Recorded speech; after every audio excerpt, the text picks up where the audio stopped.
Now I'm going to work on page 2, which introduces the problem of the story. Whenever I'm working on the problem of the story or any other part, it's always good to take a look back at this page where you see this is the plan I have for the problem. Get that refreshed, take a quick look, and then I start working on it. So I just know that I need to have the king be kidnapped from the dragon. The dragon's causing this problem. I have some ideas why. Some of this won't come into play until later on in the story. But I need to now introduce it. So I need to know that the king has to be captured by a dragon. Whenever you introduce the problem of the story, it's really good to show it happening instead of telling it. So I start off with Roy continuing the action that we saw from the last page. So I have Roy sliced the peel off the last potato.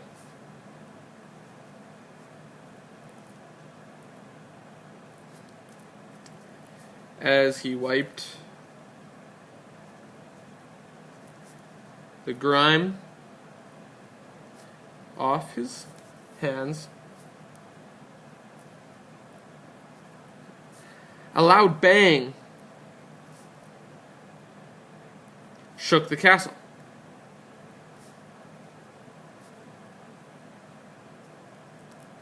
Now, if you're looking at my plan, you would know already that this loud bang probably is coming from a dragon.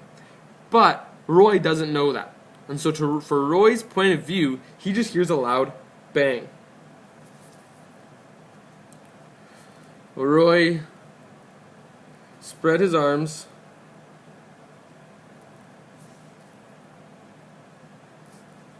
to keep his balance.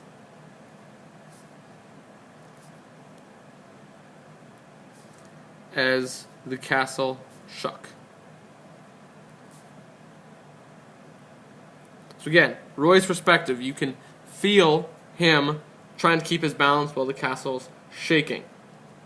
That is what he's doing. That's my first paragraph. I'm going to move on to another one because Roy is going to start moving. He wants to investigate. Roy peeked his head out of the room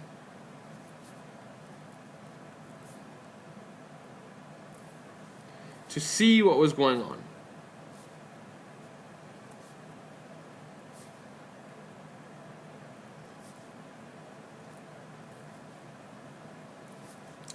The other squires. So here I'm introducing the first of my secondary characters. We actually see them in the story. The first page does mention his mentor who is making him peel potatoes. Here I'm introducing another character. Again, part of the action, part of him experiencing this.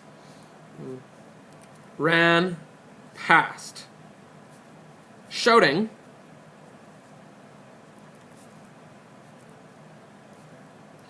"Grab your weapons!"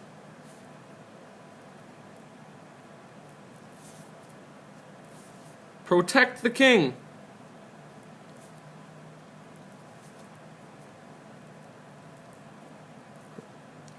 The squires are speaking. Of course, they're excited, so you see I'm using exclamation marks to emphasize that.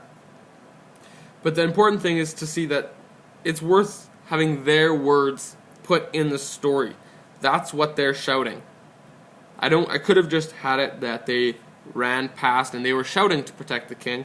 But it's nice to actually hear what your character is going to hear. So you hear this as you read it. Grab your weapons. Protect the king. Roy grabbed his sword and rushed to the throne room.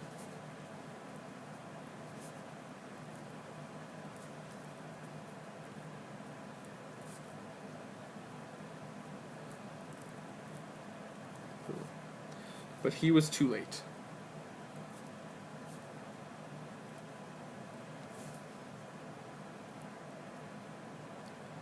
The king was gone.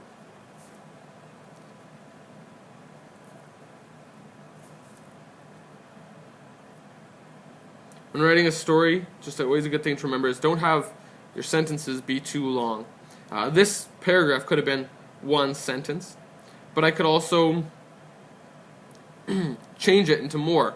I have grabbed his sword, rushed the throne round, but he was too late. That's 3 parts to a sentence. I could change that. I could put a period here and have cut out the but. He was too late. The king was gone. Makes an extra sentence. Sometimes it just helps to slow the pace down as you see that despair setting in for a character. Sometimes it's nice to keep that pace going fast. Your periods, your commas, they change the pacing of the story. It's important to remember. You're too late. Sally. Another squire said.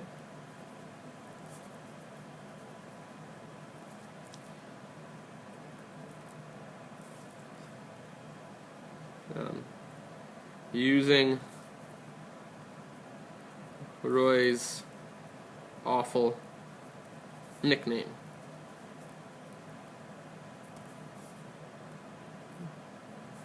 The dragons kidnapped the king. So I'm going to move up to the good copy side just because there's room there.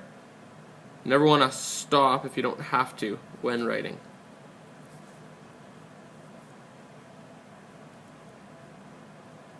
So I have another character, again, tell Roy what happened so that he's actually hearing it. He gets to the throne room, guy tells him.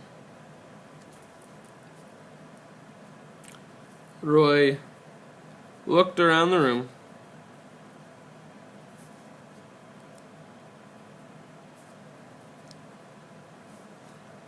At the chaos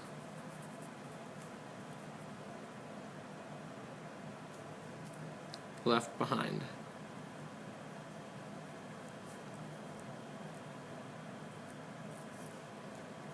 He did not know how,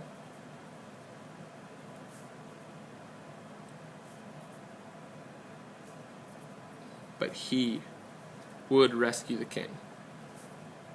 So here you see Roy taking that responsibility to say, I'm going to do this. I'm going to be the one to save the king. And that's not only where the problem comes in. We see the character take the problem for his own. He's going to be the one to solve the problem in this story.